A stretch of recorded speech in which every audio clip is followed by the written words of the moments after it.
Hello.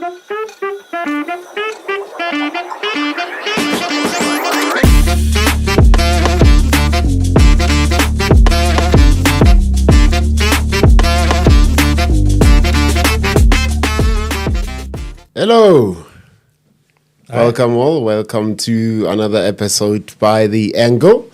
I have a special guest with me today. He doesn't wear a grey beard. The other guy that sits on his chair wears a grey beard, but he wears a grey hair. Scott. How you doing, Stanley? Good, how's it? Good, thanks. How are you? Good. So today we'll be talking around media sustainability. There is a huge case going around called the Google Antitrust.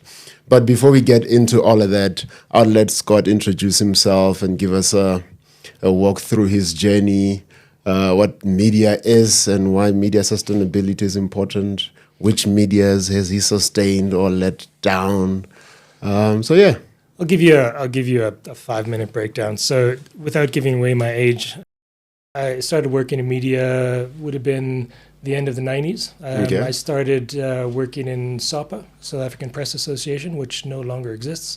I started working there as a journalist and a writer. From there, I did go study at Rhodes. I did some postgraduate work in journalism. And I was always keen on digital. And those were the days when digital was a little bit fresh. Websites were only just starting to pop up, at least on a more official sense. I mean, it had gone a few years already. Yeah. So I moved to Cape Town at that time. I had a few years there. I started working at iAfrica.com. I don't know if you remember them. The name sounds familiar. Yeah, they're also no longer existing. They were one of the first big sort of news publishers in news at that time that had made a business of it. And from there, I poked around Cape Town for a little bit, did a little bit of media, but more specifically, I really started leaning into my journalism career and newsroom career from about 2010 or so. And that's when I started working for the Guptas, which I don't want to delve into too much, but it was I end up leaving them quite soon. You did say Guptas. I did say Guptas, yeah. They're not just capturing black people. So this was before we knew who they were, of course. They were just, at that time, they were just computer hardware sellers. Wait. Do you still have any of their contacts? I mean, I'm sure I do, yeah. Hey, man, please share, man. Come on. This is the Guptas I'm sure we're still connected on social profiles as well. I am following you on all socials, and I'm hunting them down. Hopefully they can set foot in this country. Yeah, I don't know if they're still active, but yeah. Yeah. What did you do for them exactly? So I was one of their first employees. So that mid-2010 or so, they opened the New Age newspaper, which might ring a bell. Yeah. I was almost literally their first employee. I helped them set up operations around the country. They had their strategy at that time was very much a regional newspaper. So they were a national paper, but they had very strong regional offices. So we moved. So I was in the car with driving around Atul Gupta, and we Gupta. Yeah, and we. Did you call him Mr. Gupta or did you call him Anton? I think I called him Mr. Atul. Mr. Who? Atul. His name was Atul. Oh, okay. If I remember correctly, that's how they preferred to be referred to. Yeah, because there were a few brothers around, so called Mr. Gupta. How did you meet them? They were referred to me by a friend of mine who said they were looking guys to set up a newspaper.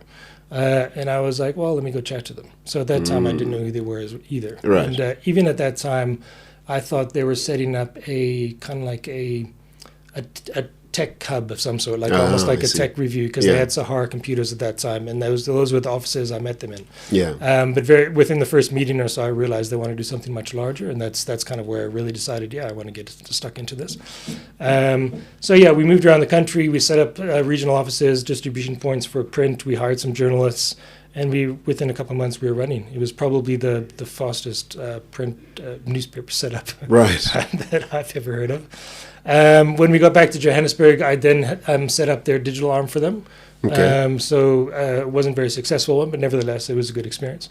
And from there, I moved. I was there for about 2 years. I left. So I moved to independent newspapers for about 6 months, worked at the Star, and then I got picked up at ENCA, which is where I really started getting interested in multimedia. Of course, there was a strong broadcast arm there. In effect,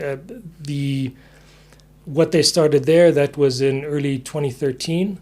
They were also just opening their digital arm, so Okay. I also started there as kind of a startup within the bigger picture, and we set up their website.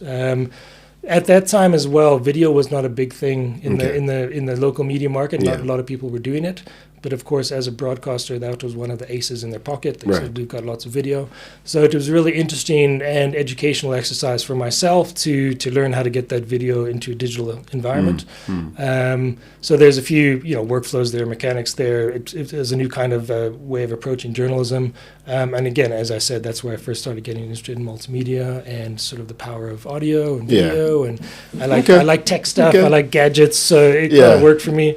I was there for a while. And then went to Arena Holdings, where I headed up their multimedia division. So we set up. They didn't have podcasts at that time. We opened up a podcast studio. Started doing podcasts to quite good success. That must have been end of 2017, and that's when podcasts were like. They had that.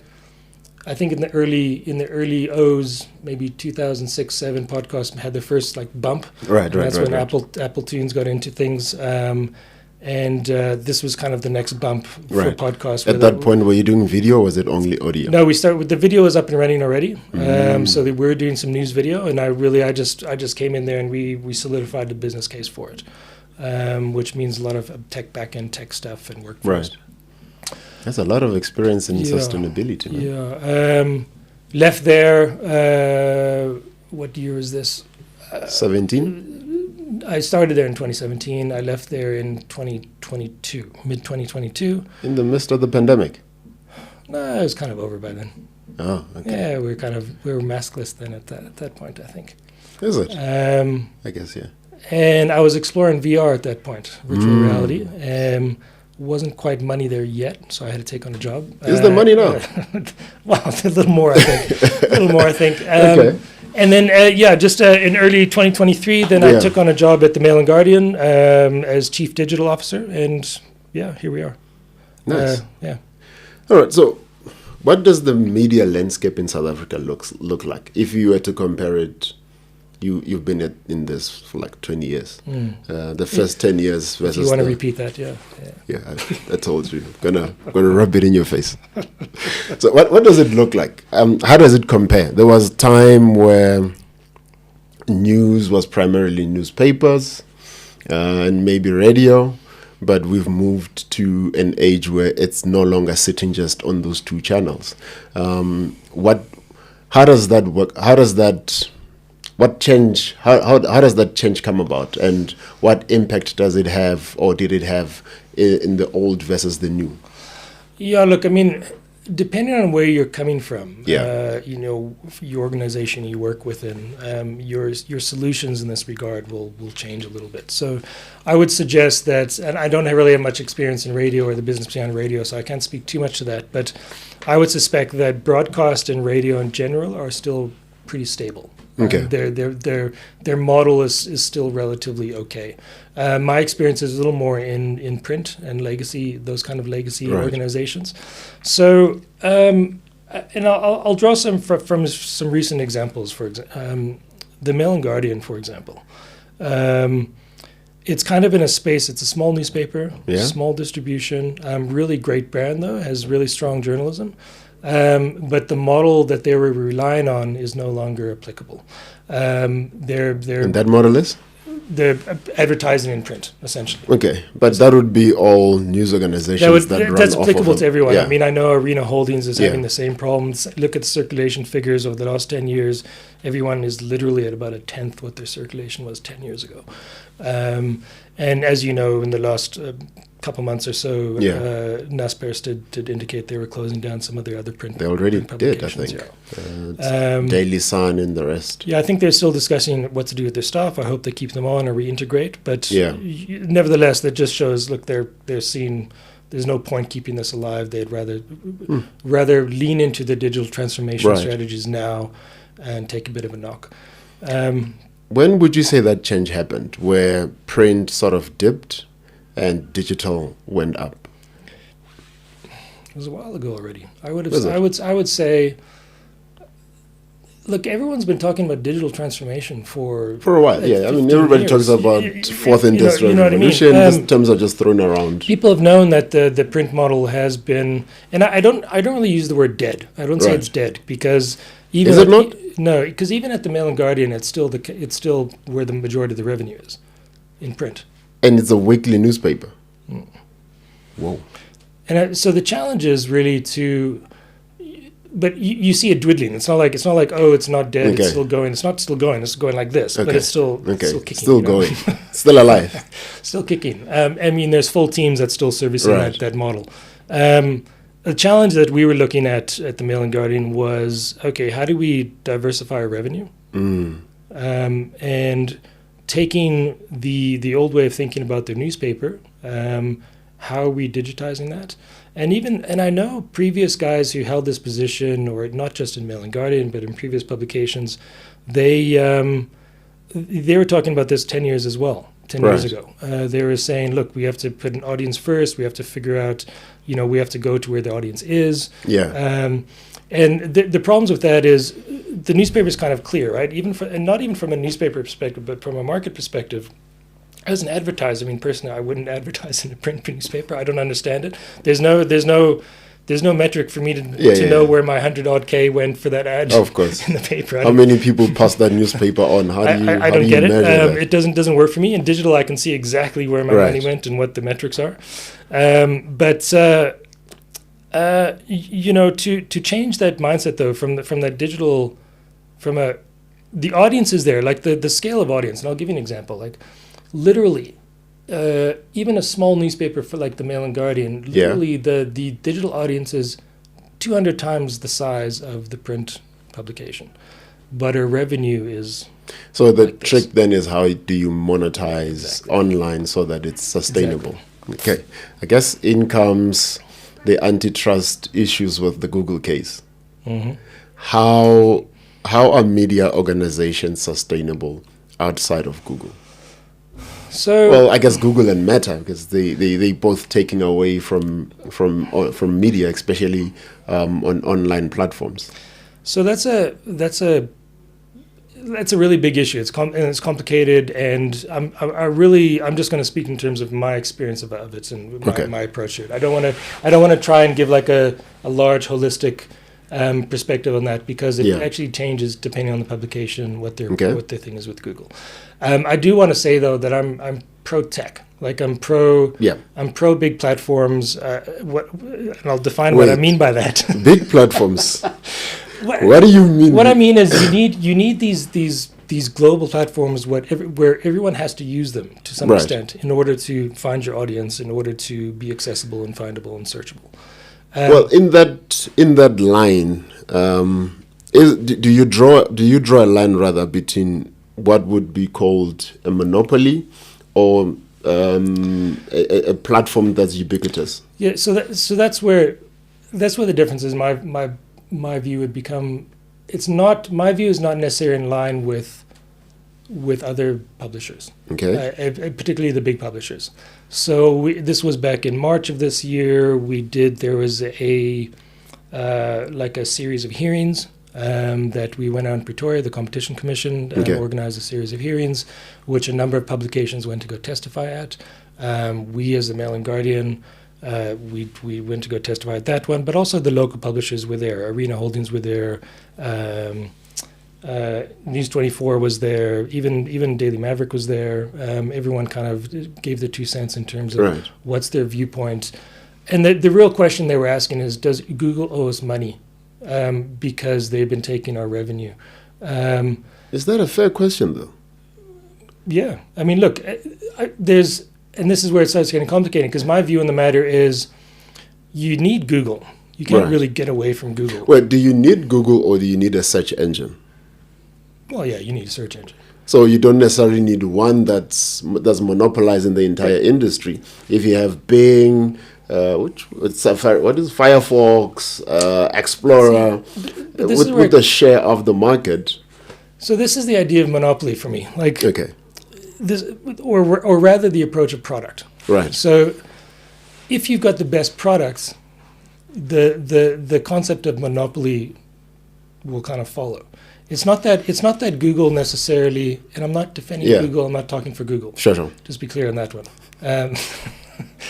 But their search Yeah. is dominant because it's the best. Is it? You can make an argument, say, in particular cavities or particular verticals and particular areas of search, there may be better search engines that serve a better purpose than Google. Sure. And that's probably true. But nevertheless, from a mass consumption perspective, Google just generally works. But when did they get there? Were they there before they were monopoly, or did they get there before or after, essentially? Because if you look, I mean, if you follow the case, the antitrust case in the US, one of the rulings or one of the findings was that Google paid $20 billion to Apple to have Google as the primary search engine on Apple. No, they're a corporation. Look, their interests are to be competitive. But competitive. that They do want to be the behavior, biggest. though, that behavior is just problematic, man. Yeah, look, I mean, I'm not really going to pass judgment in terms of corporate behavior. I mean, you can go Right. down a rabbit hole on that one. Okay. Things in general are unethical across the board. But to say like, there's no lone actors here, lone Right. wolves. I mean, everyone is, if you're getting paid to do something, they're paying you a huge chunk of money to put your search in your browser.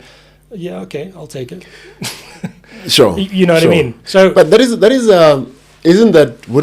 that be seen as an anti-competitive behavior? yeah, look, you get into like economic theory here. So I've got a view on that, Okay. but I'm not an economist. Okay. But I do have a view on that in the sense of, look, if you're in a space where you're in a competitive marketplace, Right. if you're essentially a capitalist society, I wouldn't consider myself, I'm somewhat left of center if you want to push me on it, but Okay. nevertheless I do believe in market forces. Okay. There should be a competitive factor to a market. Sure. So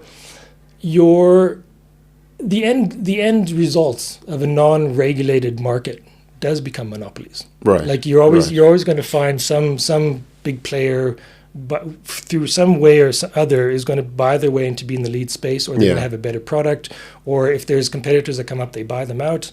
That sort of behavior does happen. So the end goal of a competitive space with that non-regulated Right. is monopolies. It does always end up in monopolies. That would be my view. But Yeah. this is why you get in anti-competitive behavior, and you get in regulated and competition commissions and Right. these sort of scenarios whereby they regulate that. They make Okay. they make the space available for other players to be competitive. So, would you say Google, especially with all of the suite and the analytics stuff and the ad stuff, was it an add-on? Did it help media organizations, or did it throttle innovation in that space? Yeah, look, I think you could. I mean, I would personally make the argument they're probably better analytics tools than Google Analytics. Okay. Especially No, but in terms of just building capacity for the organization, did Google actually help, or did it help to kill? And we're talking about this on a Google platform. This is YouTube. No, look. Again, I mean, I think let's pinpoint the actual question here. Are publishers worse off now because of Google? Like, if any publisher wants to be a digital publisher, is Google helping them, or are they hindering them? And I think it's a two-edged sword, right? I think on the whole, Google tools are very useful for publishers. Right. It's almost like your Is this like the fear of AI for writers? Is Google what it is? Is that what Google is to publishers? not from my view. Okay. No. So I'll give you an example, right? So I would argue that, and particularly in the revenue perspective, not so much in terms of finding audience or like searchability or being found and so on. All those things Google works really well for. Right. But in terms of revenue, which is what the antitrust is essentially about, in terms of saying, can a publisher make money using on programmatic? Right. If the means of advertisers getting onto your platform are such that it is monopolized, and that argument is, I would probably agree with it. Google has done a pretty good job of essentially monopolizing their value chain. Yeah. So they're the platform providers, but they're also the advertiser providers. Right. And then they've got their middle ground is even you have to go through Google. And the issue for me is, okay, it works really well. That's why advertisers use it. So it makes it really easy for advertisers to get the biggest bang for their buck. Right. But it doesn't work for publishers because they're kind of being thrown in this pool of just with everyone else, and then because advertisers don't care, they just want impressions. They're not necessarily at this stage, and this is kind of a different part of the conversation we can have later around the targeting particular audiences. Right. But like at this stage, they're just looking for impressions, and how many views do you have? The value. Google makes it so easy for publishers not to deal with your commercial team directly to get banners or other types of advertising on your site. But do you make more money through Google, or do you make more money serving ads yourself? Theoretically, your CPM rate direct is higher, right, on the most part. So how did the online media organization survive before Google? What was the sustainability model looking like back then? Yeah, it was a little more direct then. Even in 2010, 2011. That's when it was still called, I think it was DoubleClick. Yeah. You remember that? And Google bought out DoubleClick, or sorry, I'm not going to get the years right when they did it. But DoubleClick was a technology, a software that was there to enable getting advertisers onto platforms. And you had your own little accounts, and you could have it was just a workflow process more than anything. And your CPM rates were then quite high because the technology wasn't to the point yet where you were in a pool in like a lightning fast machine bidding pool, whereby your ads are just being thrown in there. You're just saying, give me this sort of audience, this sort of sector, boom, boom, boom. You just go out, and then you pay for that. Google takes a chunk of that money, gives some to the publisher. The discussion is that the audience, your audience, me as a publisher, for example. Yeah. We have a particular audience. We built up that audience. We want to sell to the audience. We're interested in having a sustainable business. Yeah. Around our journalism, around our news outfit. Google currently, the way programmatic works and the CPM rates we get doesn't really allow that. And my argument would be that the foundations or the functionality of that technology or how it works, I don't think is that problematic for me. But the rate exchange, like the actual payments the publishers get, the percentage the publishers get of those ads and how that works, should definitely be much higher. Okay, so it didn't help. Yeah, I guess not. It does help in terms of volume and audience and accessibility, but it doesn't necessarily help you build a business. No, definitely not. Yeah, and what's the impact on independent media? Is it worse? I would say if you ask me my advice, I would say if you're a small publisher, don't even bother trying to make money in programmatic. Oh. I would say. What's your sustainability model like then? No, but then this is what we've been building out you would know now as well. Right. What we were trying to build out at the Mail and Guardian would be, it's really important for publishers such as the Mail and Guardian, and even more importantly, the legacy publishers. And you've got a good head start if you've got an existing audience. Like a nice sizable audience. You've got a good head start. You've got some good money in the bank based on your legacy publications. It's a really good opportunity for you to like rejig your back end a little bit and say, we want to be audience first and really dig down into what that means. Right. Plug out, surveys, really flesh out your analytics in a way that makes sense, and you have like really good segments so you know exactly what your audience is reading, how they're reading it. And depends what your model is. If your model is just advertising, I would say as a really small publisher, and I would argue that it's not even that applicable to the Mail and Guardian at this point to really pursue an advertising model. I would pursue very much a product model in the sense of you're providing services to your audience. You're making it really clear who your audience is and talking to them directly. So you have to monetize your community essentially. Yeah, exactly. Yeah. Exactly. You have to build that community, then start creating products for the community, whether it's webinars, events. Exactly. And then whether your model is going to be subscriptions or memberships. But can you then grow that audience without Google? I mean, we're building websites now for Google, right? When you build a website Yeah. in your head, you're thinking search engine optimization. And when you're thinking search engine optimization, you actually remove the word search. You just put Google optimization, because the only search engine really that you're building for is Google. Now, again, it goes back to, can you survive outside of Google? What's the alternative? Can you go get funding? If it's funding, are you still an independent media? Because maybe then you have to take the biases of whoever your funder is. I would say, if you're asking the question, can you survive? I would say yes. How? Can you survive to the means and the revenue that you're used to? Probably not. So, okay. So if you're a small publisher, say for example you got a little media company, you want to do some stuff, you want to see what you can do. I'll be trying the same thing in the coming months. I could be proven completely wrong with my approach, but this is the nature of game, right? This is the nature of building businesses. Yeah. Yes, I'll have a website. You want that, but my model is not based on people arriving on my website. Okay. Right? It's you know what I mean. It's not. It's just a place for people to go. Like if people want to know more about you, you need to have a location on the web. Otherwise, if you're just on socials or you're just a newsletter,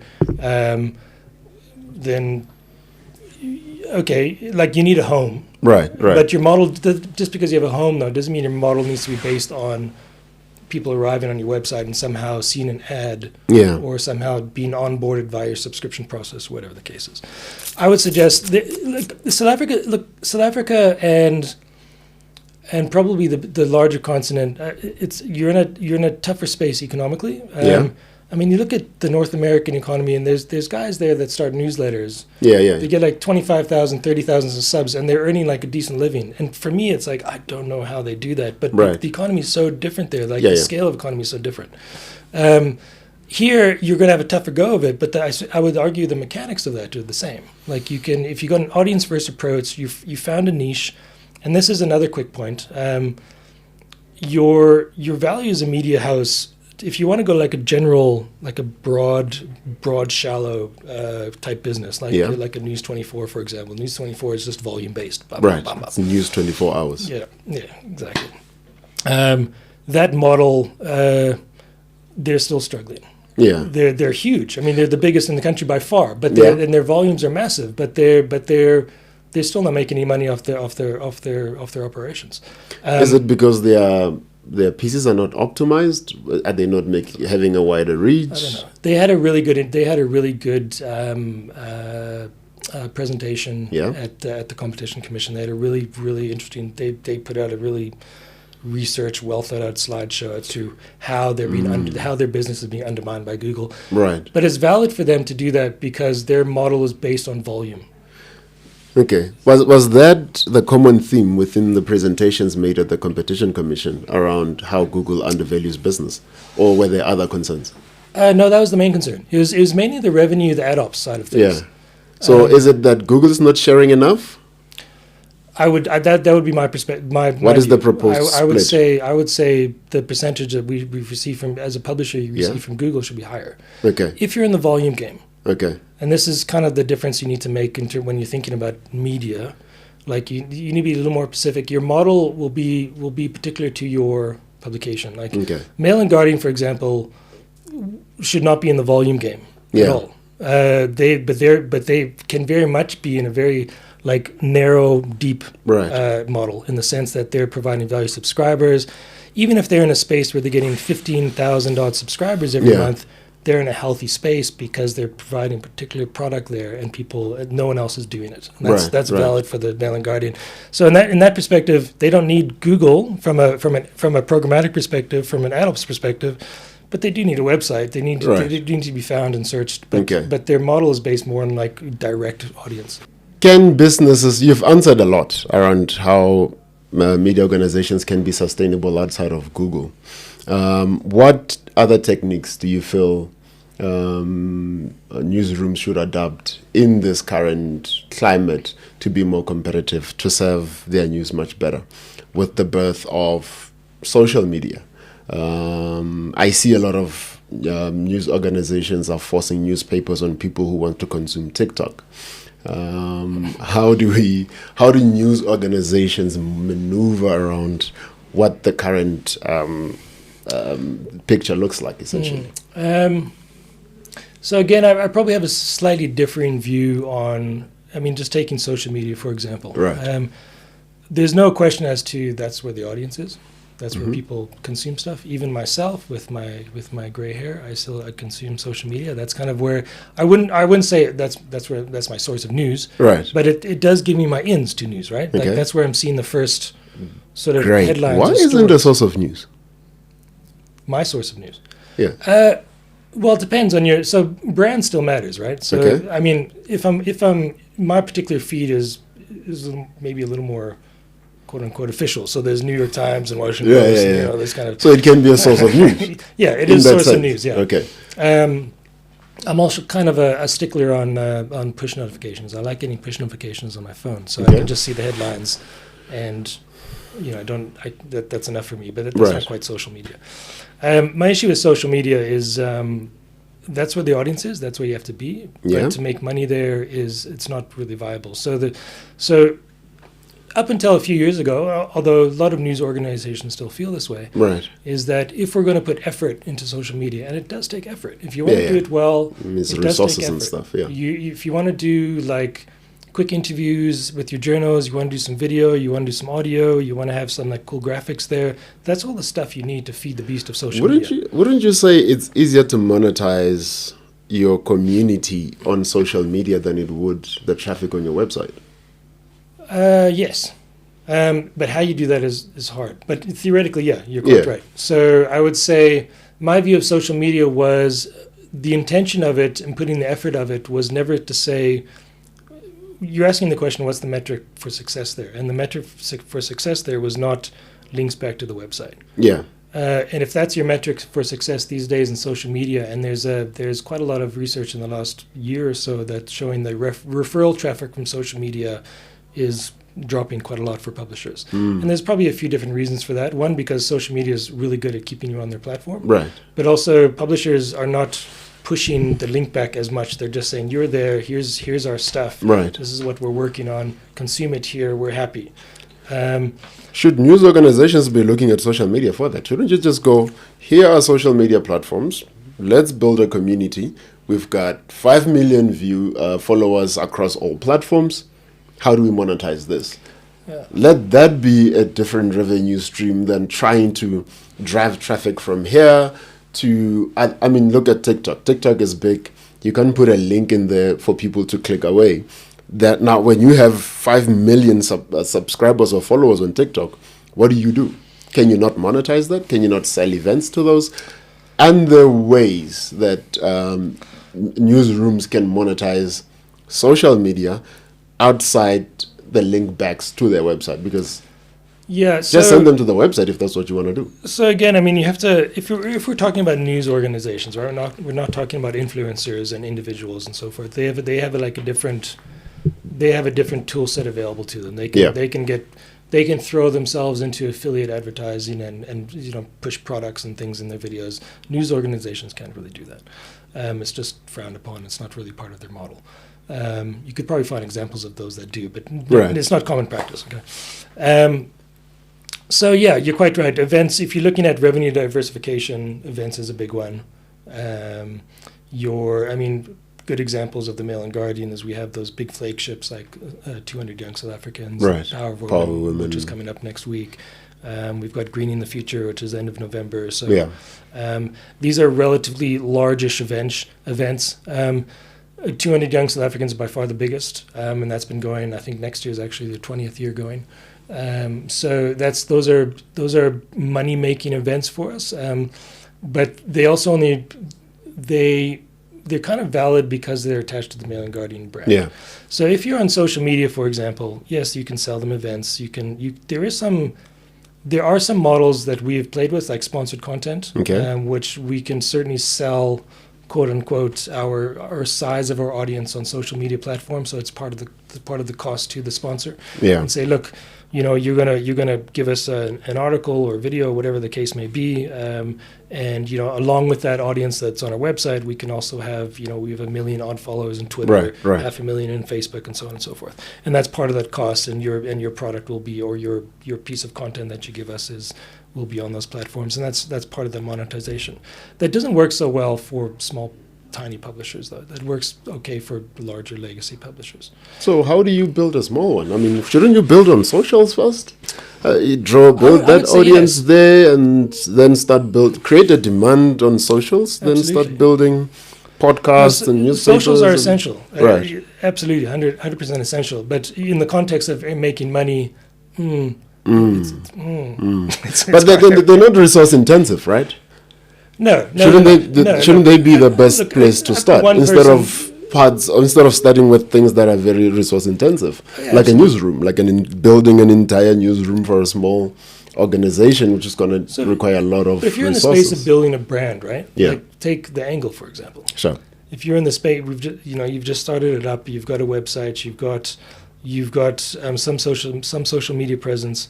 That your time frame for doing that within this particular content that you're working with, Yeah. it's quite long, right? So there's a space there. There's things we could all talk about. Say, how do we speed this up? How do we do it? And there's work involved in that. There's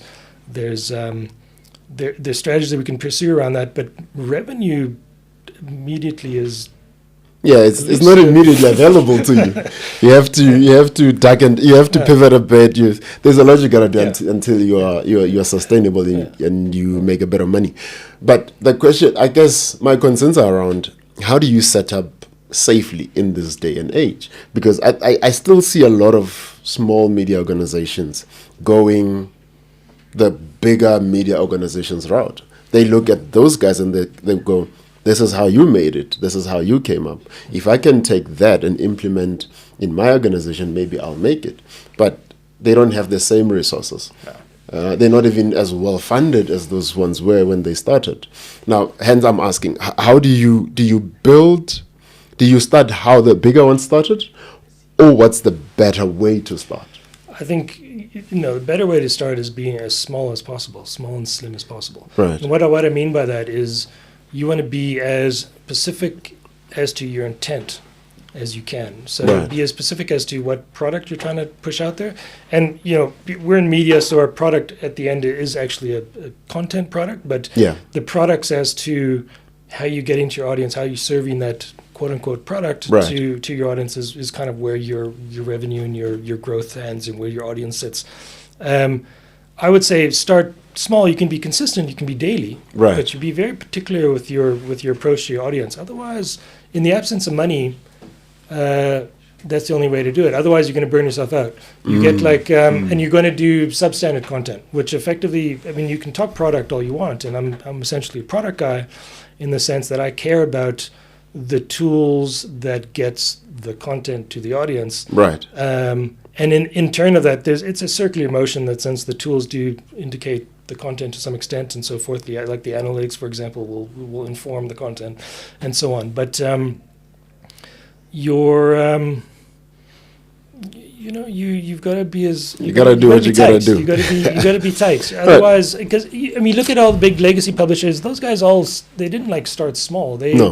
They came in with a huge lump of cash and built out a newsroom from scratch. There's huge amount of money, and then they can be in a competitive space like that. But you need it's not even a viable conversation to about that happening. So it's just like, okay, where do we start? If there's like 2 or 3 of us and we're really keen on starting something up, I mean, with the Angle for yourself, I mean, how are you thinking about your trajectory? I mean, you've got other stuff on the go. You've got people you need to make money doing other things. You want the Angle to be something. There's resources that you put into it in time. Yeah. How do you want to approach it? Let's leave the Angle for now. I want to put me out like that. Sorry to go back to the antitrust thing, right? I wanted to ask around how do you think it's just a solution enough to build other such engines, or to share more I think the intention, as I understand it, would be Google to share more. And isn't that not perpetuating the problem? I mean, Google still has all this data on organizations. There's still a monopoly into the market. Is it still helping organizations at that point? So again, I would argue that, you know, when we started, my initial point was, you know, I'm pro tech in the sense that I'm in a tech space. Essentially, Yeah. I'm in a media content space, but I'm Right. effectively in a tech space. So I want to use the internet. I want to use the digital space and the various tools that we have available to us in order to build the best products I can Right. on what we're doing. So I do want to use the likes of Google. I think to speak in terms of, I mean, if you're looking at the big players, right? Yeah. It's not really applicable to the size of myself or the angle or something like that. Right. Whether we're using Google or not, I don't think we're in that space. No. Um, So at what point did you get there? so again, I mean, well, I don't know.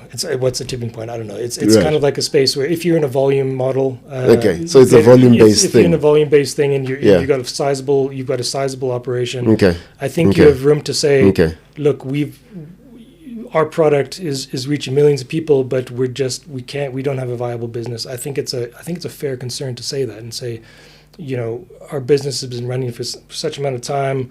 We have a huge newsroom. We're doing a public service, but we just can't make a viable business, and that's kind of where a lot of the disgruntlement is coming from Google. My point is with Google is like, you can make monopolistic claims. Right. You can discuss the ethics of it, or you know, the evils of capitalism, whatever you want to get into. The point is, it is what it is, and I don't think by calling out Google and saying what discussion can we have about percentages and rates, Yeah. I don't think it's an unfair discussion. The problem I have is you look at the Canadian solution, for example. Okay. That when in the same case that we're dealing with in South Africa. I'm not going to remember all the details of it now, but you can check it out. Essentially there was a payout. Okay. But what happened in an offset of that, Google says, okay, well, you know, bugger you, yeah, we'll pay you out. But now all our programs, like the Google News initiatives and all those millions that get pumped into those programs, Right. which South Africa still has, we'll just use that money to pay you out, and then we'll say bye. So there's no more of those programs. So it's like, you got the larger perspective of Google and the ecosystem they provide, in my view, and not everyone agrees with me. In fact, this probably won't do me any good in getting a new job or something. But Oh boy. but like it doesn't offset the loss of programmatic revenue. Like the ecosystem, in my view, is more valuable than just that programmatic revenue. Okay. If you're a news organization, there's a lot more that you can use Google for to ensure the success of your business than just saying, oh, well, we're not earning enough from our advertising. Do you know how to set it up? What do you mean? How do you set up Google so that it delivers more value to your business? Well, I think it's what's your... If you were to advise someone who's starting a small news organization, they're at a point where they've got the right numbers and they can monetize using Google. How would they set it up? Look, I mean, the tools that Google has available to you and the programs, Yeah. I think are far more, and they're mostly free, by the way. Yeah. And I wonder why. Yeah, again, I mean... You know, if something is free, you are the product. Yeah, exactly. Look, anyhow. no, absolutely. There's a conversation behind that, but again, I mean, what's your intent? If your intent is, if you want to start a media company, right, and small, you Right. just want to service a particular audience, you want to find your niche, and you want to make a little bit of a business out of it, I would argue that you probably don't have much of an option to not use Google in some way, Okay. depending on your approach, right? Depending on what you want. But you could find other tools out there. There are other software suites and that don't use Google directly, but the internet does use Google. The internet is Google. They monopolize the internet. That's for the Google most part, for you. Yeah. I mean, to argue, I mean, saying it for now shouldn't, you use the word Google it instead of look it up online. I mean, to argue to say it shouldn't be like that, for me, it's not even really a worthwhile conversation. It's Okay. like we're here, we're where we are, Right. and I don't think it's all evil. I think it's more like you use it to your own advantage as well, and allows the space for competitors to come in. to come in. and that's where you get the best product or the best tools for what you want to build. Yeah. I don't know. My view is it isn't necessarily in line with a lot of the other publishers out there. Is there still funding for media organizations in South Africa? Yep. Is it easier to start a media organization and get it funded? So interesting that you asked. I had a chat with Google earlier this week. I went to the offices. Please don't tell me they fund media organizations. They do fund media organizations. So they can serve ads through. They fund ecosystems. So they're not interested in funding startups or small media organizations. Okay, Startups are not really interested in that, but they are interested in. And I'm not punting Google. I'm not a Google representative in any way. They're interested in funding tools that will enable a news ecosystem. So, for example, like, we've got some ideas. Say you and I started up a business, and we're saying we're interested in increasing AI usage in newsrooms, for example. Right. And we would go on a kind of like a training program of some sort. We would set up the tools. We would distribute that sort of information to the ecosystem. Right. We would do that with Google funding. They would pay us to go do that kind of stuff. Would we have to use their AI tools? What is it, Gemini? I don't know, actually. I don't know what the restrictions are. Yeah, there you go. They're training their models on your data. Probably. But, I remember having this conversation. It must have been, I think, when Google Drive was first kind of came out. I don't know what year it was. Yeah. Well, I started thinking about it in 2013 or so, and I was like, my first impression was I don't want to use Google Drive. Okay. This is because I don't want Google reading my stuff, because of course they're going to read your stuff. Of course. And it's easier to read text. I certainly don't use Google Drive for photo storage. So I used to do I've got quite a big backlog of footage and content over the years, and I need a cloud server to host it. So I used to use Amazon. Then Amazon made a very strange decision a year and a half or so. How do you know that Amazon's not reading that stuff either? I don't know. Whatever. But they don't have the same sort of context as Google, right? Okay. So I just had all my stuff there, and then they made a strange decision. It's only photos and videos. So all my other stuff that came with my projects, like text and documents and projects and so forth, I couldn't have them there, so it became irrelevant to me. So I've been looking for a new platform. And Google Drive is affordable. It's kind of like it's scalable in terms of cloud. Right. But I don't want to put my stuff there because there's too many stories of Google just deciding, it doesn't like what you're doing there, so it just blocks your account. For me, that's not in spirit of me as a subscriber. They don't need to care about me as a subscriber. They can at least respect the data that I host with you. They could end my life by just deleting all my stuff and move on with theirs. Right. They actually could. Yeah. So in that sense, no, I don't. Yeah. Yeah. Speaking on AI tools, do you recommend them for the newsroom? In some ways, yes. So are they not threats to journalism, writers? So we did some experiments last year. We did actually explore some stuff. At MNG? Yeah. We did explore some stuff. In fact, we were part of a program, Financial Times, up in London. We were on a program with them for a few months. It was more a subscription-based program, but we wanted to use... We were still in a space where we wanted to increase the traffic to the website, and we still wanted to really build out a subscription business. Yeah. And part of the tools we looked at to do that was, using AI for headlines, SEO, tagging of the programs, tagging of the stories, and so on. And as soon as we did mention in the newsroom, there was some kickback. Everyone got nervous, right? Which I understand, absolutely, particularly on the subs, the sub-editors. But the trick is you can use AI. To use AI to generate content is a very, very different conversation to have than using AI to optimize what you're doing. So if you're optimizing your distribution, optimizing finding the right audience for it, or like taking a multimodal approach to your story, like Mail and Guardian stories, for example, are very more of a long form, deeper journalism. That model itself, like here's a bunch of text and like maybe an image doesn't work so well on the internet. You want to do more with that, so you want more access points into that story. Yeah. So you can use AI to say, okay, here's a story. The journalism is intact. Like the journalism is done. It's all the checked and balances. It's published. Right. You can use AI to like repurpose that content in a much easier and better way than than using more humans. Yeah. So you can use it.